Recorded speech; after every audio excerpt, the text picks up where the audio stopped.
Episode 43। परी और दिशा के साथ जबरदस्ती। पिछले पार्ट में आपने पढ़ा था कि राका रास्ते के सारे सीसीटीवी फोड़ देता है ताकि रुद्र उस तक न पहुंच सके। दादाजी को पता चल जाता है कि परी और दिशा किडनैप हुई है। दादाजी गुस्से में रुद्र को डांटते हैं कि ये सब कैसे हुआ है। अब आगे राका की कार जंगल के रास्ते से जा रही थी और फिर राका की कार जंगल में इंटर करती है। जंगल में जाने के बाद करीब आधे घंटे बाद राका की कार एक घर के सामने रुकती है। राका परी को देखता है जो अभी भी बेहोश थी। राका परी को अपने गोद में उठाता है और कार से बाहर आता है।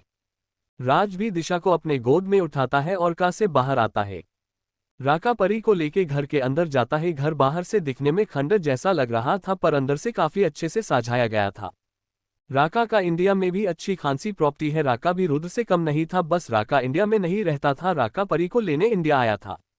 राका को पता था कि रुद्र को भनक भी लग जाती कि राका परी के लिए इंडिया आया है तो वो परी को कभी किडनैप नहीं कर पाता, इसलिए राका आधी रात को इंडिया आया था। राका अपने बंगले पर ना जाते हुए राका यहाँ जंगल में आया था ताकि रुद्र उसे ढूंढ ना पाए। रुद्र का घर दादाजी अभी भी रुद्र, राघव और रॉकी को डांट रहे थे। रुद्र समझ पा रहा था दादाजी की तकलीफ। दादाजी फिर से एक बार तीनों को धमकाते हुए बोलते हैं, अगर मेरी बच्ची यू को कुछ भी हुआ तो मैं तुम तीनों को नहीं छोड़ूंगा। रॉकी और राघव अपनी मुड़ी नीचे करके दादाजी की डांट सुन रहे थे। रुद्र बोलता है, दादाजी आप चिंता मत करिए, मैं उन दोनों को कुछ नहीं होने दूंगा, ये मेरा वादा है आपसे, मैं बहुत जल्द उन दोनों को आपके सामने सही सलामत लाऊंगा। रुद्र इतना बोलता है और घर से बाहर निकल जाता है। राघव और रॉकी भी रुद्र के पीछे आते हैं। वीर भी तैयार था बाउंसर के साथ, बस रुद्र का इंतजार कर रहे थे। रुद्र घर से बाहर आता है और एक लड़के की तरफ जाता है।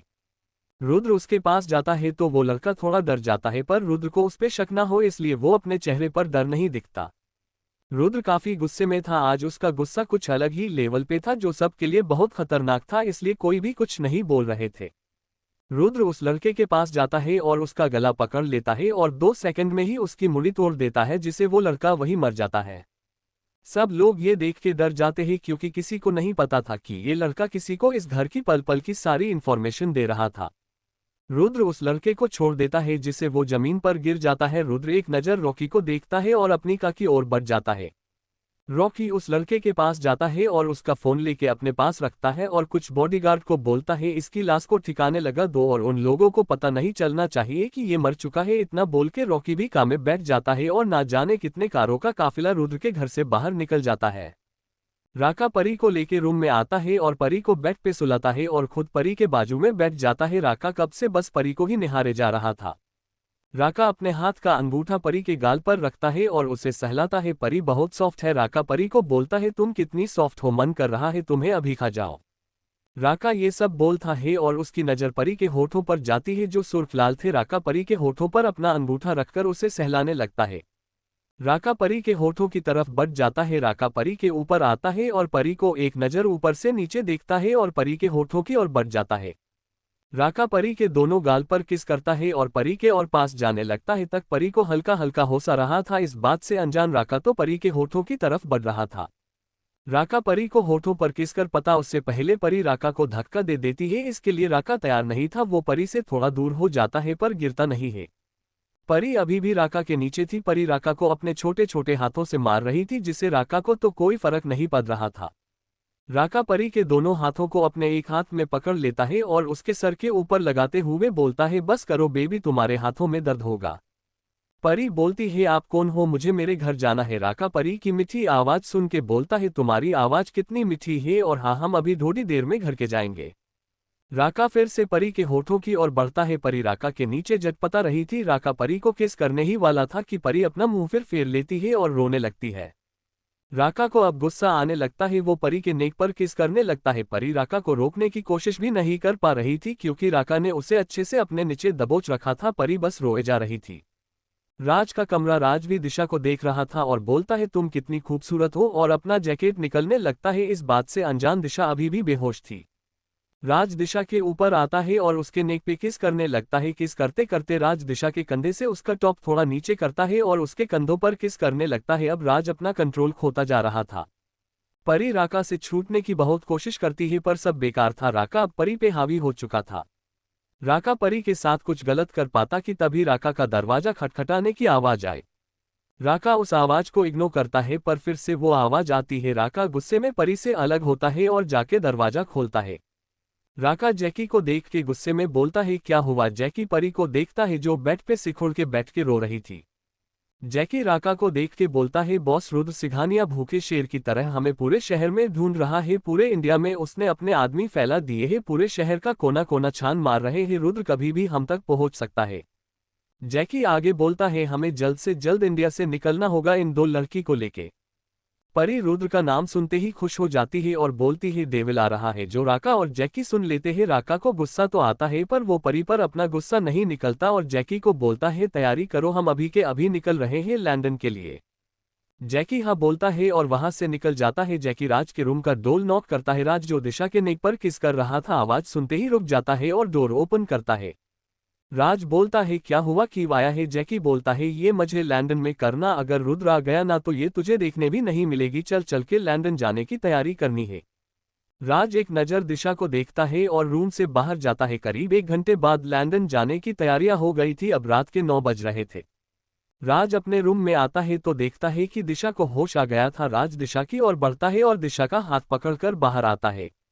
राका भी परी को लेके बाहर आता है और जेट की तरफ बढ़ जाता है। परी और दिशा रो रहे थे। जैकी बोलता है बॉस चलिए बस एक बार हम लंदन पहुंच जाए फिर रुद्र सिंघानिया कुछ नहीं कर पाएगा।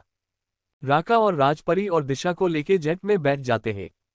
अब क्या होगा। क्या राका परी को और राज दिशा को जे जाएंगे। क्या रुद्र परी और दिशा को बच्चा पाएगा। एक झलक खलनायक की चैप्टर की। लंबे बालों वाले राक्षस अंकल। अब तक त्रियांश जो गुस्से में था वो जब पीहू का प्यारा खूबसूरत चेहरा देखता है तो बस देखता ही रह जाता है और उसका गुस्सा छूमंतर हो जाता है और वो एक टक बस पीहू को ही देख रहा था।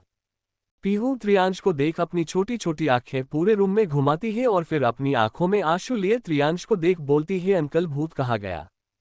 त्रियांश जो उसकी आंखों में देख रहा था वो जब अपने लिए पीहू के मुंह से अंकल सुनता है तो उसे देख बोलता है क्या कहा तुमने मुझे लिटिल किटन। पीहू उसकी बात सुन के अपने क्यूट से आवाज में त्रियांश को देख बोलती है अंकल मेरा नाम लिटिल किटन नहीं है मेरा नाम पीहू है। अपना नाम बोलते हुए पीहू ने अपना सर थोड़ा प्यार से बाजू में किया था जिसे देख त्रियांश का भी सर अपने आप ही पीहू के जैसे एक साइड झुक जाता है और त्रियांश पीहू को देख बोलता है ओ तो तुम्हारा नाम पीहू है पर तुम मुझे तो किसी लिटिल किटन की तरह लग रही हो। अब तो त्रियांश एक टक पीहू को देख रहा था। उसका इतना खूबसूरत चेहरा देखकर त्रियांश अपने मन में बोलता है इसके जैसे खूबसूरती मैंने आज तक नहीं देखी है और कितनी मासूम लग रही है। इतना बोल के त्रियांश रुक जाता है और अपने मन में कुछ सोचने लगता है। त्रियांश को कुछ ना बोलता देख पीहू अपनी डोडो को अच्छे से अपने आप से लगा लेती है और त्रियांश को देख अपनी क्यूट प्यारी सी आवाज में बोलती है अंकल मम्मा कहाँ है और ये घर किसका है मुझे मम्मा के पास जाना है अंकल। पीहू के मुंह से फिर से अपने लिए अंकल सुन के त्रियांश का गुस्सा बढ़ जाता है और वो पीहू का दोनों बाजू जोर से पकड़ के अपने चेहरे के सामने उसका चेहरा लाता है और बोलता है क्या कहा तुमने मुझे अंकल मैं तुम्हें अंकल दिखता हूँ। पीहू डर जाती है त्रियांश के ऐसा करने से। उसे अपने हाथों में बहुत दर्द हो रहा था क्योंकि त्रियांश के हाथ किसी पत्थर से कम नहीं थे और पीहू तो मोम की तरह कोमल है इसलिए पीहू को दर्द हो रहा था। उसके आंखों में आंसू आ जाते हैं और वो त्रियांश को आंसू भरी आंखों से देखने लगती है जिसे देख त्रियांश जल्दी से उसका हाथ छोड़ देता है। त्रियांश के छोड़ते ही पीहू अपने हाथों को देखती है जहां त्रियांश के उंगलियों के निशान थे जिसे देख पीहू अब जोर जोर से रोने लगती है और त्रियांश को देख बच्चों की तरह रोते हुए बोलती है आपने पीहू को हट किया आप गंदे हो। पीहू को दर्द हो रहा है। पीहू अपने मम्मा से शिकायत करेगी। पीहू की मम्मा आपको बहुत डांटेगी। त्रियांश उसे घूर कर देख रहा था कि कैसे वो उससे बात कर रही है और क्या क्या बोल रही है। त्रियांश की नज़र पीहू के बाजू पर जाती है तो वो उसे देख अपने हाथ को देखता है और अपने मन में बोलता है कितनी नाजुक है ये मैंने तो सिर्फ इसे पकड़ा था और जरा भी जोर नहीं लगाया था फिर भी इसकी ये हालत है। अगर जोर लगाता तो इसका हाथ टूटकर मेरे हाथ में होता। तभी उसके कानों में फिर पीहू की आवाज आती है जो बोल रही थी लंबे बालों वाले राक्षस मुझे मेरे मम्मा के पास जाना है कि तभी घर की लाइट चली जाती है जिससे पीहू काफी डर जाती है और सामने बैठे त्रियांश के गले लग जाती है। त्रियांश जो उसे ही घूर रहा था कि तभी उसके सीने से लगी पीहू को शौक होते हुए देखता है जो डर की वजह से उसके सीने में घुसी जा रही थी। पीहू डरी हुई आवाज में बोलती है लंबे बालों वाले राक्षस अंकल पीहू को डर लग रहा है। इतना बोल के पीहू त्रियांश के सीने में और घुसने लगती है। त्रियांश जो उसे गुस्सा आया था पीहू के मुंह से अपने लिए लंबे बालों वाला राक्षस सुन के वो पीहू को पकड़ के अपने आप से दूर करने वाला था कि तभी उसके हाथ हवा में रुक जाते हैं क्योंकि पीहू त्रियांश के चेस्ट पर अपने गाल रख देते हैं क्योंकि उसे डर लग रहा था इसलिए जहां रास्ता मिल रहा था पीहू वहां घुसती जा रही थी बिना कुछ सोचे समझे। वही त्रियांश के मजबूत मस्कुलर बॉडी पर पीहू को मुलायम गला लगते ही उसका गुस्सा छूमंतर हो जाता है और उसके अंदर एक कर्ज सा दौड़ जाता है और उसे अपने अंदर गर्म फील होने लगती है। त्रियांश के शर्ट के 3 बटन खुले होने के कारण त्रियांश को पीहू के गाल अच्छे से फिल हो रहे थे। त्रियांश को पता नहीं क्या होता है और वो पीहू का चेहरा पकड़ के अपने सीने से बाहर लाता है और अपने दोनों बड़े हाथों में पीहू का छोटा सा प्यारा सा चेहरा भर लेता है और उसे एकटक देखने लगता है, जिसे देख पीहू प्यारी आवाज में बोलती है, लंबे बालों वाले राक्षस अंकल। पीहू को डर लग रहा है। पीहू अपने ही धुन में बोले जा रही था। उसे कहाँ पता था कि त्रियांश उसकी बात सुन ही नहीं रहा है। त्रियांश की नजरें तो पीहू के हिलते होठों पर ही, वो उसे बड़े गौर से देख रहा था। पीहू के गुलाबी होठ और उसकी वो नीली आंखें त्रियांश को मदहोश कर रही थी। पीहू बस बोले जा रही थी पर त्रियांश है कि उसकी बातें सुन ही नहीं रहा था। त्रियांश पीहू के हिलते होठों को देखता है और अपने एक हाथ जो उसने पीहू का गाल पकड़ा था उसके एक हाथ के अंगूठे से पीहू के नर्म मुलायम लिप्स पे अपने अंगूठा रखता है और उसे सहलाने लगता है, जिसे देख पीहू बोलती है, क्या कर रहे हो लंबे बालों वाले राक्षस अंकल। त्रियांश अभी भी कुछ नहीं बोलता है और वैसे ही उसके होठों को अंगूठे से सहलाते हुए उसके होठों की तरफ बढ़ जाता है। डन। ये है मेरी स्टोरी। खलनायक की एक झलक किसी लगी जरूर बताना, और ये स्टोरी आपको चाहिए क्या? अगर हाँ तो जरूर कमेंट करें। Okay bye, thanks. Smiling face. Please subscribe my channel DK story all.